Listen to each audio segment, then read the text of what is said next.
Because the people who are crazy enough to think they can change the world are the ones who do.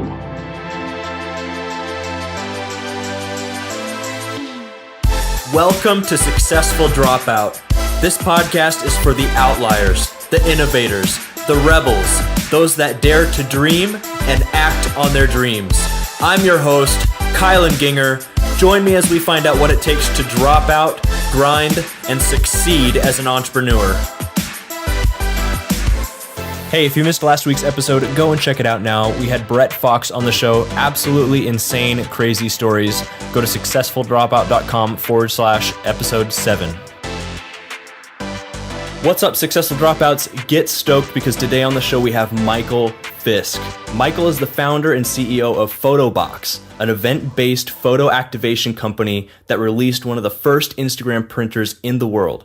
Photobox built its foundation in the hashtag printing industry and has quickly become a product used internationally by some of the world's largest brands, including Coca-Cola, Harley-Davidson, TGI Fridays, Teen Vogue, and Acura.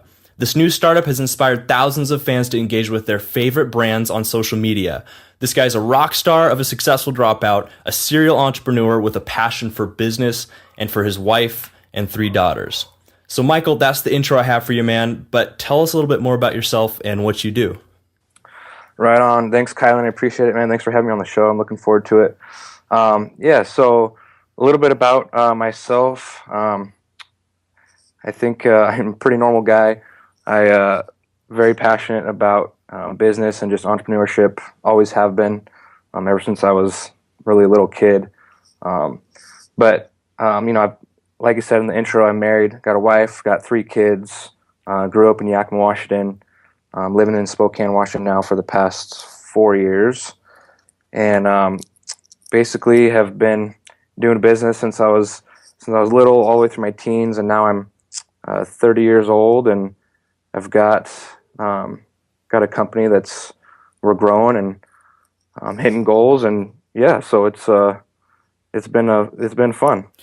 Awesome, man. So Photobox, I mentioned it a bit in the bio. I know a little bit about it, but explain to me a little bit more, exactly what you guys do.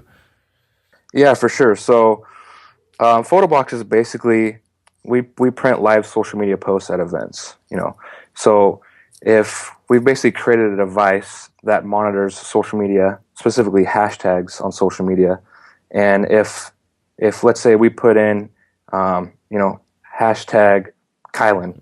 Awesome. Anytime someone uses hashtag Kylan on Instagram or Twitter, social media networks like that, our system will recognize that, basically pull that data in and turn it into a physical print, as long as obviously it's a photo.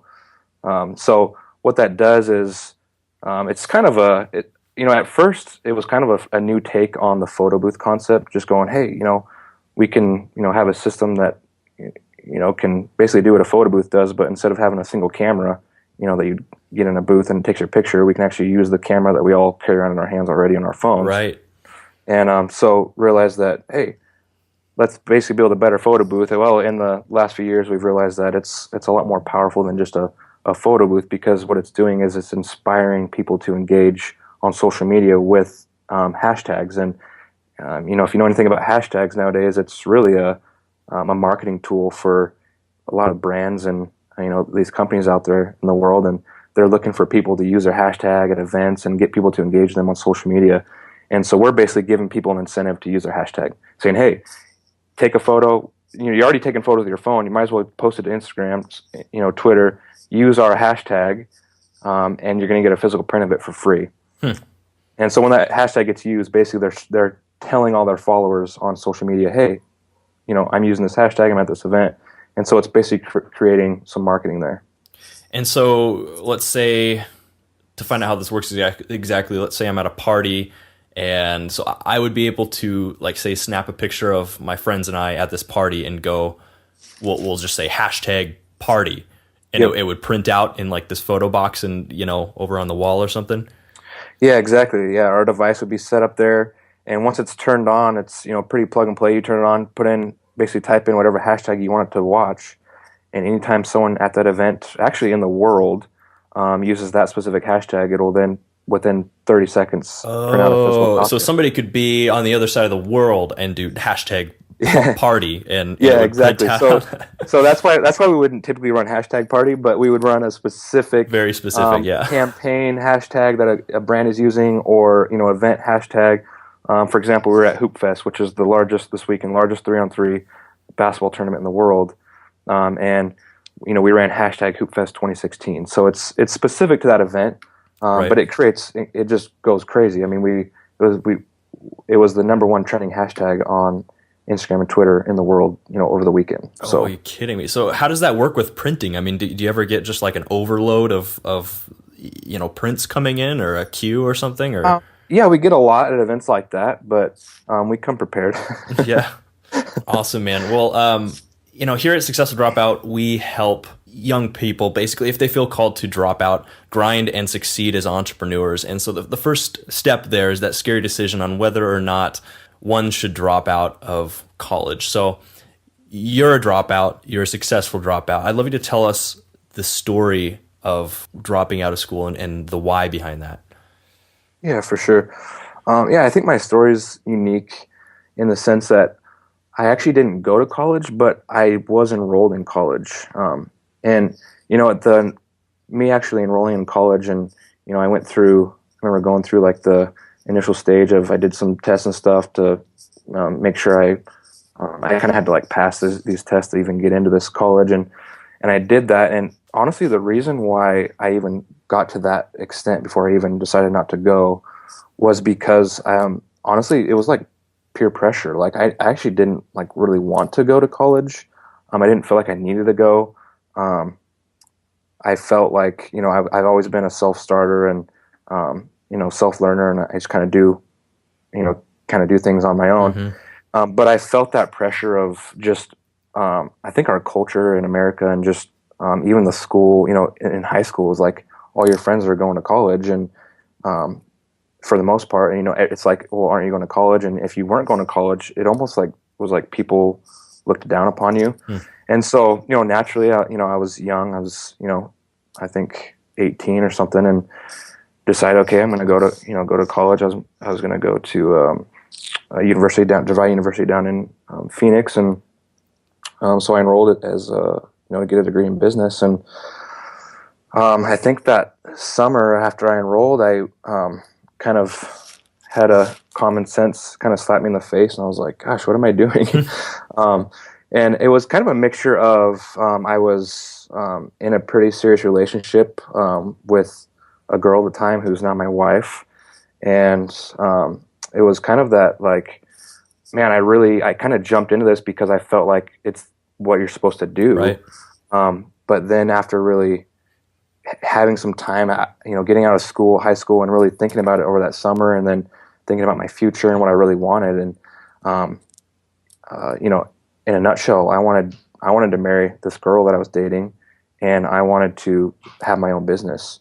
And the whole college thing, just doing some research on it and stuff, and thinking it through, and kind of having that common sense moment, was just kind of like, it doesn't really seem like it really lines up.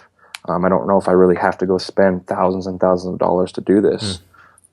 So yeah, that was, I think I remember contacting, basically I had like a rep that was assigned to me that, for the college, and I remember contacting them, and that was a little nerve-wracking, like telling them, basically they came to my house, sat in our living room, talked to me, talked to my parents. We walked through the whole thing, talked about where I'm going to live. Yeah, they flew up and like met me in my house in Yakima. And What? it was like, and so here I'm going, hey, guess what? I changed my mind. And it was like, they didn't understand. They were like questioning it and stuff, asking me questions. And, but yeah, that's kind of so I guess you could call that a dropout journey.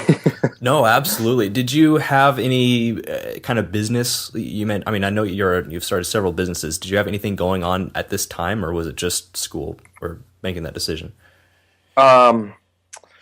Yeah. So at this time, or right about that time, I decided to, I wanted to try out real estate, and my heart was really set, as far as business goes, my heart was really set on flipping houses. And I've always been, I don't know why, but I've always had a passion about just real estate and investing and stuff. And so that was kind of like, So I decided to go get my license, and I became a licensed real estate agent, and got underneath a broker and stuff. And I was 18 when that happened, and then I got married at 19, and so I did real estate for a bit, and then realized that I love real estate, but didn't like being a real estate agent. So that didn't last very long, and so yeah, around that season, I was trying a few different things. I actually did have a job right around that time as well. I was doing sales, door-to-door sales, business-to-business door-to-door sales. I was selling credit card processing, which was great. I learned a ton from that kind of stuff. Getting my real estate license and working around real estate agents for a little over a year. Sold some houses, flipped some houses. Right. Did the whole sales thing and a few different perspectives on that.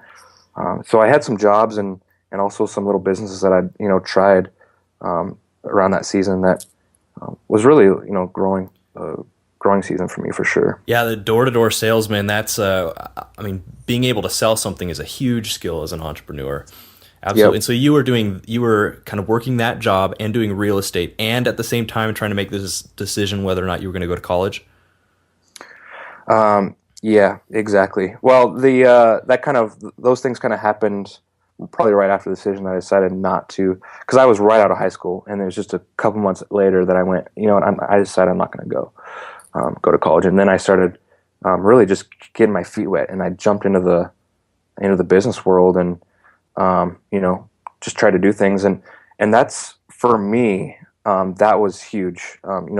I think the experience that I got from going and getting licensed real estate agency and actually, which was not very hard, but just the experience of actually going out there and, knocking on doors and going and running open houses for other agents to just try and get my foot in the door. And then, the door-to-door sales, like I said, selling credit card processing, like that kind of stuff.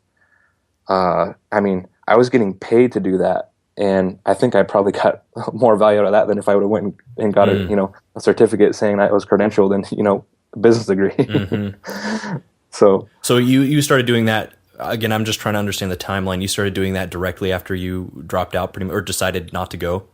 Yep. Okay. Yeah, right after. Do you think a lot of the driving force behind that was because you didn't have a degree and you realized, like, I've got to make something of myself now. I don't have a degree to fall back on? Yeah, possibly. For sure, a little bit of that. I never had any fear of like, oh my gosh, now I'm not going to get a degree. Now what am I going to do? Like I said, the degree thing was really of just, I guess this is what people do, so I'm going to go do it. Right. But I've always had, I guess, high expectations for myself, and like, I'm not worried about, what I'm going to do. Something will happen. I've always seemed to keep myself busy. Right. So you never really had a fear of not getting a degree. Yeah, for sure. Confidence. No fear of that. Where do you think that confidence comes from for you? I think for sure I give credit to my parents. Like, just the way I was raised, it was very positive environment. Just like, you can do whatever you want. You can do anything. You don't have to go to college. You can still be successful. You can go to college if you want. We'll pay for your college. But you don't have to, it was, they really, my parents, I would say they trusted me. And I think that was huge. I think just from what I've seen over the last, 12 years, since this was 12 years ago when I was in that season, but I think that so many parents they kind of like, they don't have the trust of their kids, and they try and make those decisions for them. And my parents were very, honestly, I think they were unique in the sense of, you can do whatever you want, and we'll back you. If you want to go work a 9-to-5 job with no degree, we trust that that's going to work out for you, and you're going to find something you love to do. If you want to go to college, great, we'll support you and we'll help you pay for that. Or whatever that is. If you want to start your own business, totally go for it. I think that was a huge part for me. And that could have been, I think that might have played a big role in maybe my confidence in that season for sure. That's such a great thing to have parents like that. And Michael, if you could right now put yourself in the shoes of maybe some of our listeners who don't have that same kind of support coming from their parents, or maybe their parents, don't have that same kind of belief in them, would you have any advice for them? I think that, like I said, my situation was unique because I had that support, but I think majority of people maybe don't. And I've talked to a lot of people in in real life now that have either are going through college now or have recently gone through college, that it was like they went and it was because their family put that pressure on them, and they didn't have that support and of that freedom to make decisions. And I think just really you got to ask yourself, like, why are you going to college, or why are you doing this, or what do you want to do, or what are you passionate about, and what do you love, and where do you want to where do you want to see yourself? Do you do you have to go do that? And I think you've got to have those real conversations with people too you're close to, and if you don't feel like you have the support, Mm-hmm. try and dig deep with them, and be communicative, and yeah, I guess be open to have those discussions with people for sure. Now, I want to kind of go back to the timeline here, because one of the things that is, I know, really scary for maybe some people listening is after you make that decision to not go to school, those first several months after you decide to drop out are very crucial, just because you don't have a degree to fall back on now. You're in the real world. You got to make something happen. And so you mentioned you did real estate and stuff. Kind of give me a breakdown of let's say the first year after that meeting and you were just like, actually, this isn't the right path for me. And you started really getting into your entrepreneurial journey. What did the first year look like? How did you, I guess, hustle there? So I did a little bit of everything. Like I said, I tried real estate, played around with that. I did door-to-door sales. I had basically a 9-to-5 job. I was doing basically like vacuum cleaner repairs and sales as well for a while. Then I got into like installing like central vacuum systems in homes. And I think a big thing that I've kind of a big deal for me has always been like, no matter what you do, whether you're a vacuum repair guy, which I was, working on in the back of a storefront, retail storefront, cleaning people's vacuum cleaners every single day, or you're, a top real estate agent. I think at the end of the day, like for me, I've always, and I think I heard this somewhere, and I don't even remember where it was, but it really stuck with me a long time ago, and it's been, I think, a key thing in the way just I think and operate in the things I do.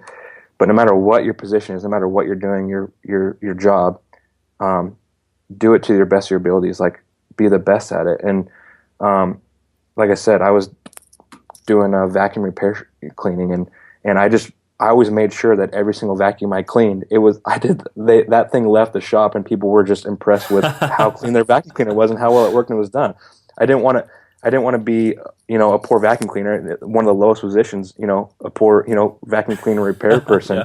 Yeah. It's kind of like the faithful with little, faithful with a lot. It's like that same analogy. It's, are you going to take the little thing, whether you have to go get a job at McDonald's, are you going to be the best burger flipper? Or are you going to say, this is dumb and, I don't belong here. I'm better than this. Which is okay. You can think that, but when you're in that season, you better be the best burger flipper ever. Mm-hmm. Because that's a season of growth right there. Absolutely. And it seems like based on where you are now, that philosophy has done well for you. I mean, yeah, I mean, yeah, for sure. I think it's definitely, we're always on a journey, and we're always growing, and every season we're in, it's another season to grow, and we're never at the end of it. So when you started doing real estate and cleaning vacuums and stuff like that, financially, were you doing pretty well right off the bat? Was it a struggle? Oh yeah, dude. So I got married at 19. I was young. Was this right after you decided not to go to school that you got married then, pretty much? I got married the day I graduated high school.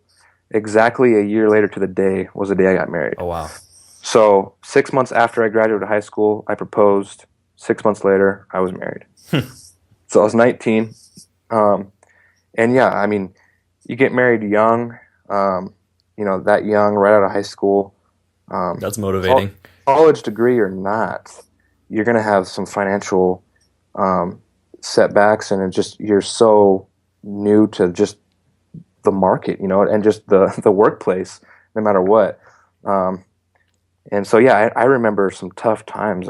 I mean, for sure, we had some some interesting setbacks financially, but I just always just stayed in the game and just never gave up, and always knew that it was just a season. We were going to get through everything, and I never gave up on it. And so how did all of that lead to Photobox then? I know you did photography for a while too eventually, right? Yeah, for sure. So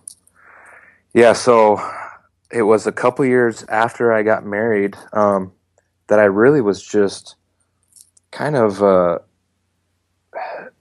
trying a little bit of everything, and it was really just, I didn't have a focus on what I was trying. I was just like any idea and opportunity I saw, I would just go after it and try it. I remember one time, you could call this like, eventually this was kind of like when I felt like I hit rock bottom. It was just like, I remember being just desperate for money, and a buddy of mine went out and we tried to go out and just hang people's like Christmas lights on their house, around Christmas. And we were trying to make money at that. And, that didn't work out because that was just such a temporary idea, but it was just like anything that I could do, I want to try it. And, I remember one day waking up, and it was like, we needed money like that day to pay something. It was like, dude, we're like out of money and we got to pay this. And, I told my wife, I was like, it was a Saturday, and I said, I'll be back with the money. And she's like, where are you going? I was like, I'll be back. I don't know. I got to figure something out. And I left. And, I remember I went out on the street and I held up a sign, and I told my wife before I left, I said, I bet you I'm going to have the money when I get back. And she's like, okay. So I left and I went out on the street and I held up a sign. It was this busy street in Yakima, and I held the sign and I wrote it on a piece of cardboard, and it said, I bet my wife I can make $100 a day. Oh, Please help. I was making a few $100 an hour. Yeah, right. My wife and I, we did that once for, it was actually, don't make fun of me, but it was our first date. I actually took her out, and it was kind of a joke, kind of a just, let's do this random thing. We held up a sign on a busy street, and it said, need money for, I think it was chocolate soy ice cream, because she was lactose intolerant.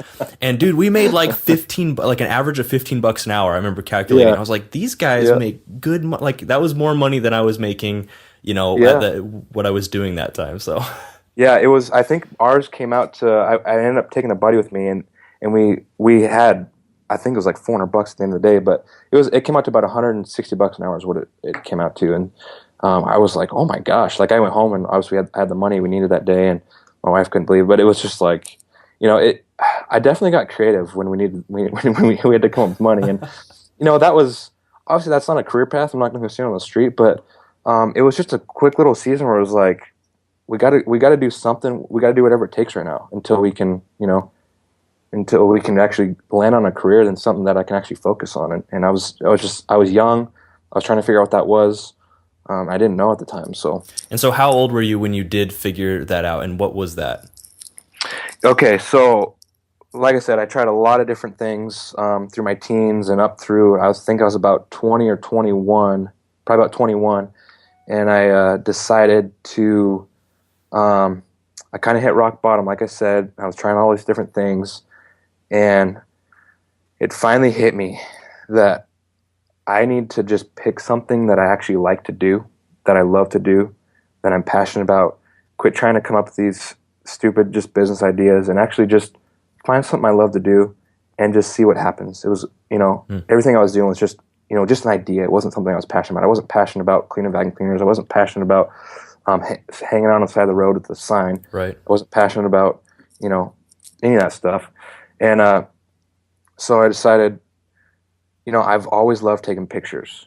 It's just, I've never done it, professionally, anything like that. I don't even have a professional camera or anything like that. But the cheap little cameras I've used, I've always loved taking photos. I remember when I was a kid, I was fascinated by it.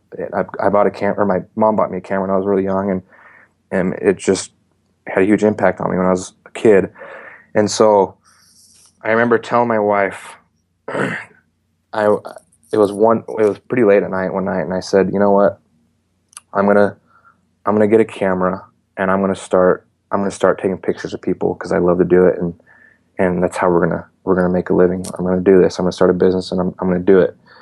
And she was like, what are you talking about? Like, how are we gonna buy a camera? We don't have any money. And I said, I'm gonna go take this credit card, and I'm gonna go buy a camera right now tonight, and I'm gonna show you. I'm gonna do it.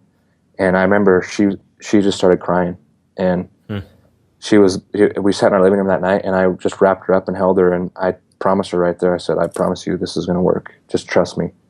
She said, okay. And she was, tears on her face. And I drove down to Best Buy, bought this camera, came back and figured out how to shoot a camera really fast. Read a book. I'd never shot a professional camera before, a DSLR camera. And I learned how to take pictures. And I mean, within a year, I had a full-fledged photography business. Within 2 years, I was doing, over $100,000 a year shooting just weddings. Wow. And I learned how to run a business really fast when I was doing that. And you guys listening, I don't know if you've, I'll link to some of Michael's websites in the show notes too, but this guy's a phenomenal artist, photographer, and graphic designer too. He's designed some of the logos for some of my businesses too. And so, yeah, you really had a knack for that, man. And so you just decided that, this is what I'm good at. This is what I love. And kind of threw all your chips into that. And it worked out. So 100,000 a year after 2 years. How much of that was profit? Quite a bit of profit. It was about 60% profit on that. And, one of the key things too about that whole decision was it was the first time in my, entrepreneurial career, business career, anything like that, that I remember committing. I said, I'm going to do this for at least 2 years, and no matter what opportunity comes my way, I'm going to say no. And opportunities came, and I said no for at least 2 years, and that's what gave me that platform. Where before it was like, oh, I do this for 6 months. Oh, it hasn't really taken off yet, so I'm going to try this other thing now. And that was a big commitment for me, and that commitment carried on later on to what the business I'm running now, and with Photobox, and I learned a lot from just about myself and the power of commitment and the power of just focus. That focus of going, I'm not going to be doing 5 things right now. I'm going to focus on one thing. I'm going to say no to everything else. I've joked around with my friends and my wife for the last year. I've said, I'm going to write a book someday. I'm going to call it Say No to Opportunity. Because opportunity is really good, but there's times where you just got to say no to opportunity. Otherwise, we get spread thin. And so really quick, tell me what was the transition then from the photography, are you still doing that? Yeah, this is actually, I am. This is my last year, so I'm taking weddings up through the end of 2016, and I've turned everything down from 2017. So it's been an emotional year for me because I've been doing this for 9 years, and to finally say I'm switching gears and going. I've been really fully focused the last year and a half on this new business I'm working on, but because photography doesn't take up a ton of my time now, I've got it pretty systematized and it runs really smooth, but I'm really going in full now. So how did Photobox come about from that then? Yeah, great question. So I was doing photography for about 4 years, I think, and decided, I kind of want to expand on this a little bit, and I want to do a photo booth, and because it's what a great addition to photography business I have, and I was specifically focused on weddings, and a lot of the weddings wanted photo booths, and they were becoming really popular, and so I built a photo booth, and it was a great addition. I was able to make some extra sales with that, and people loved it. It was a great addition to just my business I already had running, and then after a couple years of doing that, I thought, gosh, man, and I always think innovatively, like how can things be better? How can I make things different? How can I set myself apart? There's a good book on that called Purple Cow, and it's just, building remarkable products. And I love that book, and I was reading that book about that time and thought, man, imagine if I could build a photo booth, but, use the camera that we all have on our phones instead of have this camera inside this booth.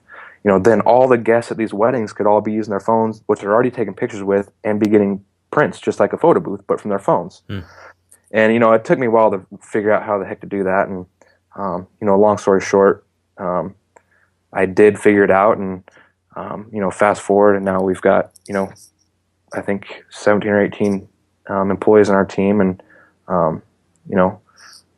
it started out as just an idea for just weddings, and now it's really turned into more of a marketing tool that we have internationally. We've got products in Europe, Australia, Canada, all over the country. So how does Photobox generate revenue right now then? yeah, so we've got a couple business models. We rent out our product and services. So um, we can rent out specifically, for one-off events. People can hire us for, like I said, we're at a big event this weekend, all weekend. They hired us to come down, offer prints for all the attendees there, and we basically charge a flat rate. We know about how many prints we're going to go through, so we know what our costs are going to be. And then, so that's really how we started. And then recently, about little over a year ago, we got into actually leasing out our equipment.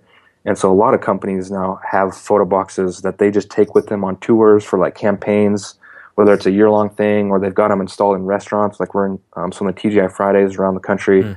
They're just installed permanently there where they can actually, use their hashtag at the restaurant there and they get prints. And so that's, a different model. We have the lease model. So those are really our two main models where we're, creating revenue.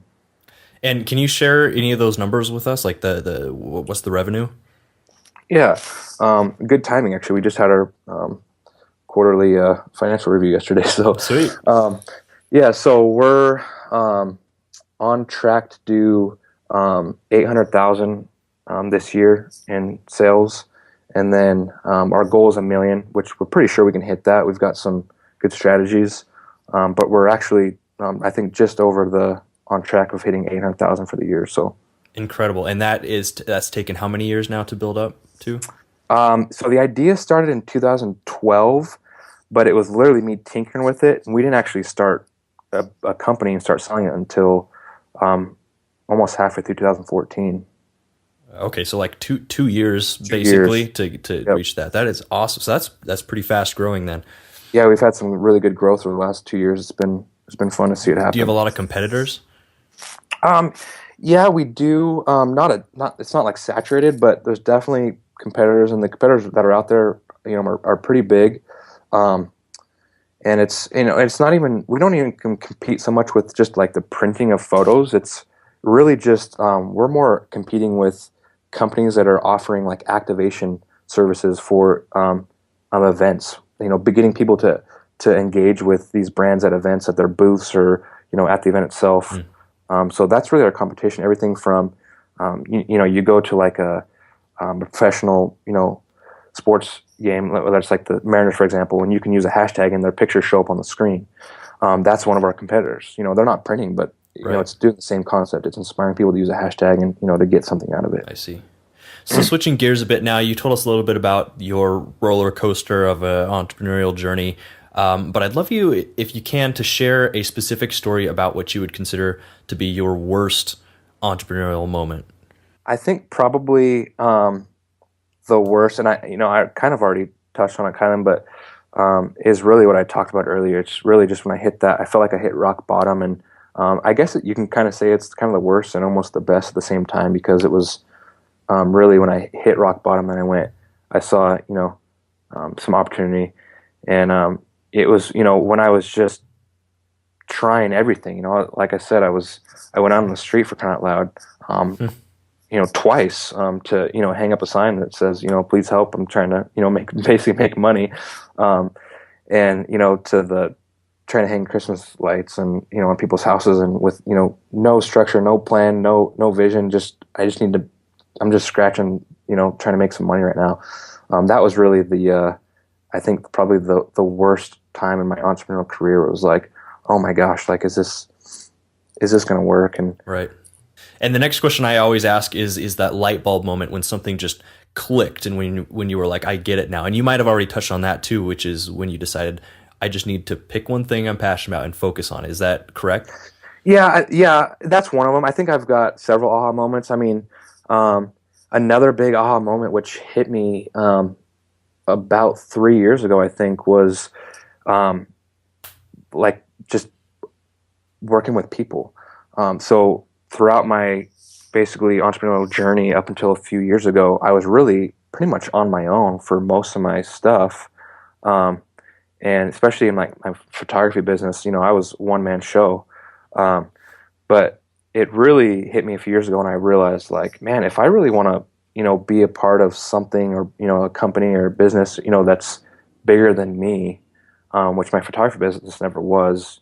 I've got to get people on the team, and I've got to learn how to work with people, and it can't be a one man show anymore. And that was when I decided to bring on a business partner and a full time developer into Photobox, and and we've just been growing, and I've learned so much over the past couple of years. It's like just how important that having people around you, on your team is, and how that can help you grow. And I mean, if I was by myself doing Photobox right now, first of all, Photobox wouldn't exist, and if it did, I would still be just doing local weddings, and I might be doing $20,000 a year. But now we've got a sales team, and we've got people around the country that are out running events. So that aha moment was when I realized, man, I've got to learn how to work with people, get people on my team. It can't be all about me, which I'm naturally wired as a doer. I'm just going to do it myself because I know I'm going to do it right now. I'm going to do it quick. I'm going to do it the right way. But I had to really learn patience and learn how to work with other people, before I realized that's what it's going to take to grow. Yeah. Good word. Michael, if you could time travel back to day one of your entrepreneurial journey and have 10 minutes with your former self to communicate any lessons you've acquired with the intention of saving yourself mistakes and heartache, which it sounds like there was some of that, what would you tell yourself? I would probably tell myself to embrace the low points. I think that for me, there's been so many low points where it's like, is this going to work? Am I going to get out of this? Can I even do this? Am I going to get a paycheck in the next month? Like, we're out of money. And those low points have shaped me so much, and I've learned and grown so much throughout those, that I think it's easy to sometimes get into a season where you don't really like it, and you just want to hurry up and get out of it. For me, it was like, embrace those low points because there's a lot to learn there. There's also a lot of opportunity in those seasons too. I think opportunity shows itself a lot in those tough times, when things just don't seem like they're going to work. I think sometimes that's the best time for opportunity. And yeah, I think it's just been, I mean, if the position I'm in right now, CEO of Photobox, and we've got 18 people on our team, and if I was in this position 10 years ago, it wouldn't work. Like, it's what I've learned over the last 10 years and all the low points I've gone through, to get me to here. Yeah. And the thing is I've got to remember that right now, where I'm at right now, which I feel like it's like, wow, this is the most successful I've been in business. We're doing really good financially. We're growing a team. I got to remember that right now is just another step to what's next. Like, it's just another season of to help me grow and become a better leader. I had a buddy come in the other day. He came into our new office, and we just moved in this place. It's 10 times the size of our last office, so it's pretty significant as far as size wise, and just it's really cool. We had the whole thing built out, and he came in, and we're doing some really cool stuff with our company right now. We've got all these cool perks we're offering all employees, like unlimited vacation, charitable matching, all this cool stuff that we're doing for our employees. And it's like, he comes in and I'm showing him all this stuff, and he looks at me, he goes, "You've arrived." And I didn't even respond to it. And we went and hung out, and we had lunch and stuff, and then it kind of almost irked me, but the rest of the day I thought about it, and I'm just like, gosh, I don't feel like I've arrived, and I don't feel like I ever will arrive. And but that comment kind of made me just think, man, that's not the goal. I'm not trying to arrive somewhere. I don't feel like I've arrived. I feel like I'm still just, doing what I love and trying to do things that I'm passionate about and love to do. And, I'm trying to, just trying to learn and grow and fail too, and learn from those failures. And I thought it was an interesting perspective when he said that, you've arrived. And I'm like, nah, I didn't respond because I didn't know how to respond right away. But when I thought about it later, I'm like, nah, dude, I haven't arrived. This is just another step on the journey. Yeah, absolutely. So embrace the low points. And what you just said there, I can really relate to. I'm the kind of person where it's almost hard for me to celebrate when I have a success or when I achieve a goal that I've worked so hard for. You say I have a certain number in my head. When I reach that number, it's like I'm immediately like, okay, what's next? You know, and so, you know, it's almost a call for me to just at any situation I'm in, you know, if I'm at this number or this number, to really, you know, pop open a champagne bottle really quick, celebrate it a bit, and then keep on hustling. But yeah, that's a good story, man. Good point of view. Next question here. What's a personal habit that you believe contributes to your success?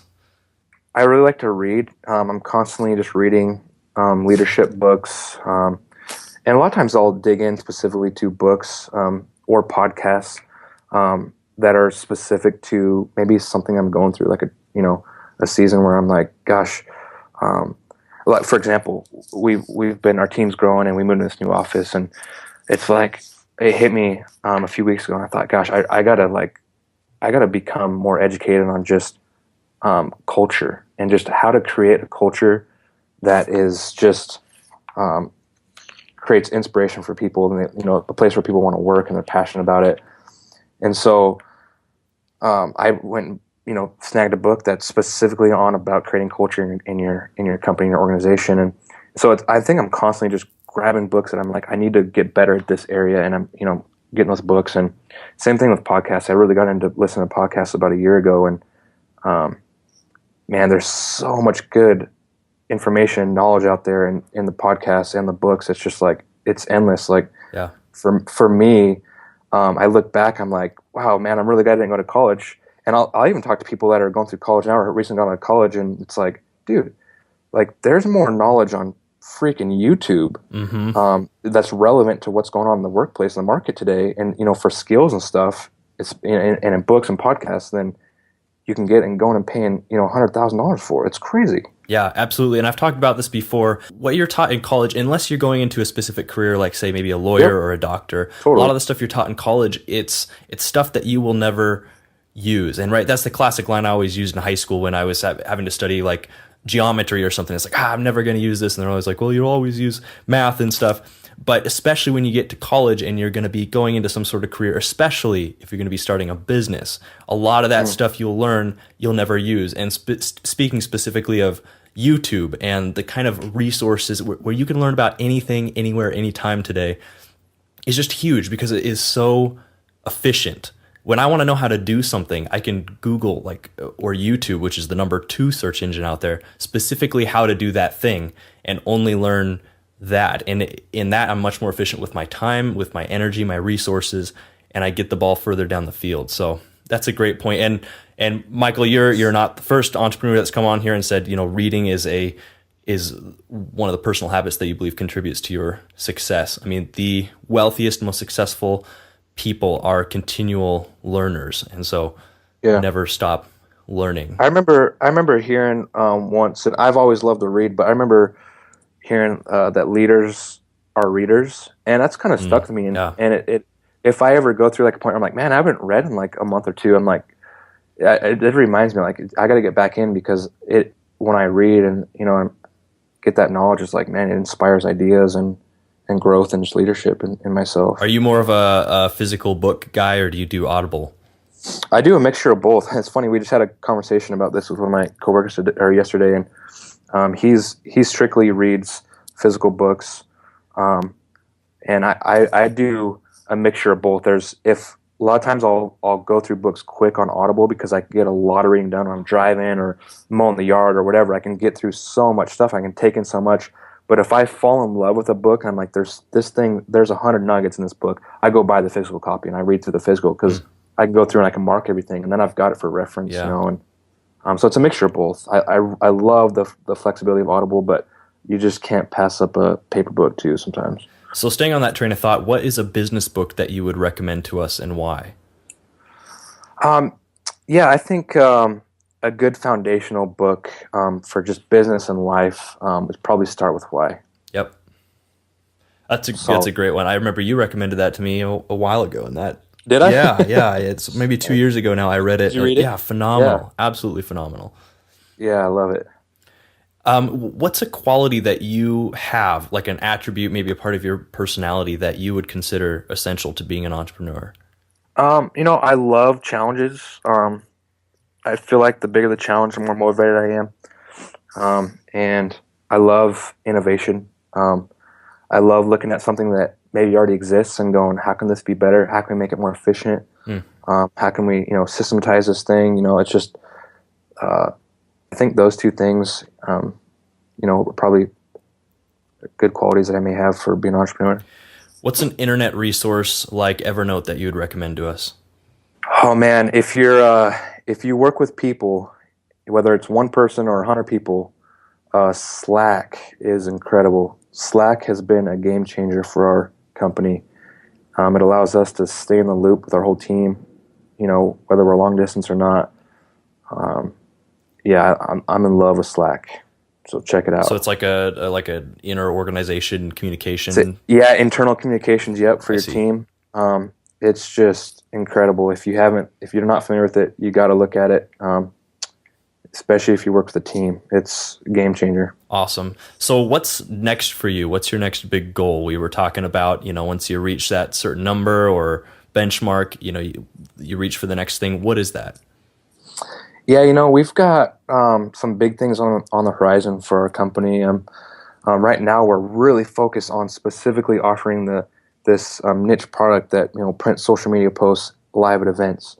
But we've got some other stuff in the works, some other products that we're going to be rolling out within the next 6 months. We've got some digital stuff coming out, and we've got some some tools that will allow other companies in the field to be able to do similar things to us. Some products that we're rolling out that are really excited about. I can't get into a ton of details, but yeah, we're pretty stoked about some stuff we got coming. Like I said, we've got the goal of $1 million this year, and I think we're going to hit that. We're on track to be really close, and I think we can definitely get that goal by the end of the year for sure. So, what advice do you have for our listeners who are thinking of dropping out to become an entrepreneur, but they haven't quite made that step yet? So, first off, let me just make sure I'm clear. I'm not against education. College, definitely not against it. Good point. I think that there's needs for that. I think you mentioned earlier, there's specific things. If you're going to be a doctor, you should probably spend some years, learning and educating, Yes. and getting a degree in that area. Please, if I am in the emergency room, I want you to have a degree from a reputable school. So, yep, yeah, and I'm pro education. It's like I've been talking about this whole time. I love reading and learning and growing that in that education. However, with that said, I'm probably mostly against a poor return on investment. Yep. And I feel that a lot of the degrees that have been manufactured out there by these colleges to create honestly revenue for the college are a bad return on investment. And I also think that the generation before us, I think that we've been told a lie, and that the lie is that we have to go get this, college degree to be able to amount to anything in this world, and I completely disagree with that. There's a lot of practical things that come with that just don't make sense. You look at the national debt from colleges and what that's put on people. I think it's up over $1 trillion now. Yep. Which is insane. College tuition, it's increased. I think it's like 500 times the rate of inflation since like the 80s. Mm-hmm. Like that's like mind blowing. Like, so that tells me that these colleges, they're just another business. That's really what it comes down to. And, they're selling something that that people, they've got they've got ways to sell it that people will buy it. And I think that people have believed a lie that, so they feel like they have to. Like I said, I enrolled into college right away and out of high school because that's what the culture says to do. Right. And honestly, I don't think that if I would have went and spent, $80,000 or whatever on a college degree and got that, I don't think it would have put me in a better spot than I am today, career wise. So, I think you got to ask yourself, if you're on the verge of like, you're thinking about dropping out of college, you got to ask yourself why. Why are you in college? What's the purpose? If there might be a legitimate reason, which is totally cool. But if you can't come up with a legitimate reason, then you got to ask yourself why you're spending all this money on a degree. Does it fit with what you want to do? And a lot of times people don't know. Man, I graduated high school. I didn't know what the heck I wanted to do. But yet I'm supposed to go to college right out of high school. Right. I think that's the majority of the time. People don't know what they want to do. I mean, I think the stats say like people change careers 7 times after college. Like literally a different career field, like completely different. So that college degree then just kind of goes to waste. And to add to that, what I hate, and I've made a blog post about this, is when somebody like that straight out of high school, and I'm in that same boat. Like I'm just kind of now actually starting to figure out exactly what I want to do long term. But when you're at that stage where you don't quite know what you want to do and you're going to school, a lot of the times those same people are using their parents' money, their parents' hard-earned money to pay that tuition so they can jump from degree to degree, program to program, trying to figure out what they want to do. And I just think that's incredibly unfair, not only to yourself, but to your parents.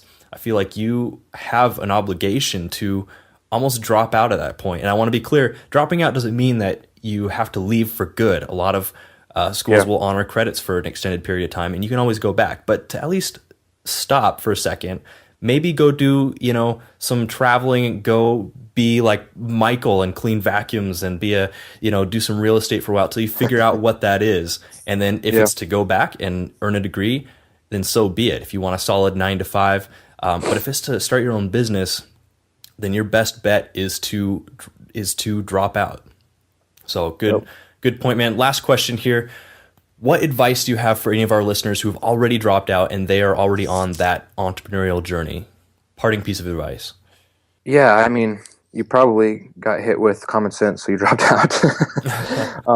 And so that's probably where you're at right now. But don't be afraid to fail.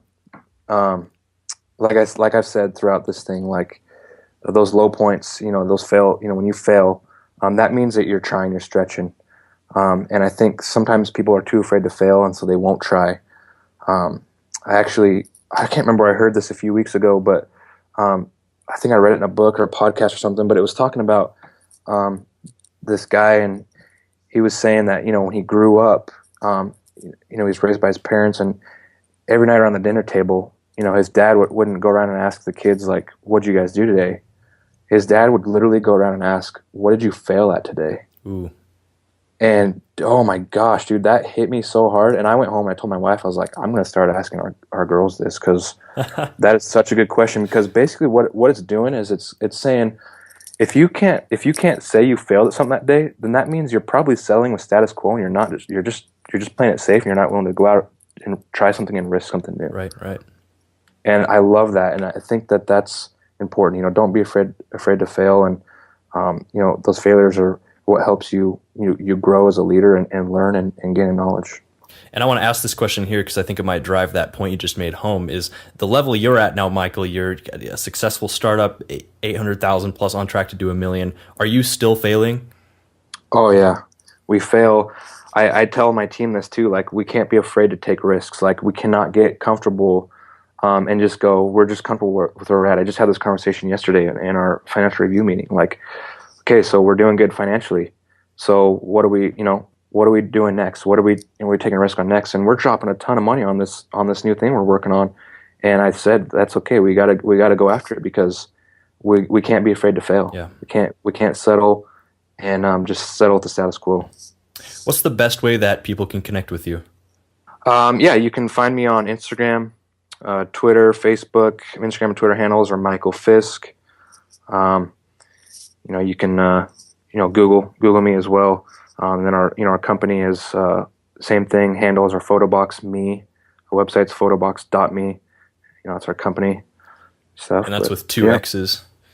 Yeah, Photobox 2 X's .me is our website. Correct. Good call. Successful Dropouts, you've been hanging out with Michael and Kylan, learning what it takes to drop out, grind, and succeed as an entrepreneur. For everything we talked about today, head over to successfuldropout.com and type Michael into the search bar, and the show notes will pop right up. Or you can go to successfuldropout.com/episode 8. And as always, stay hungry, stay foolish. For more information about how to drop out, grind, and succeed, go to successfuldropout.com. I also love questions. If you have a question about anything we talked about today, I want to hear from you. Go to successfuldropout.com and click the Ask Me a Question link at the top of the page.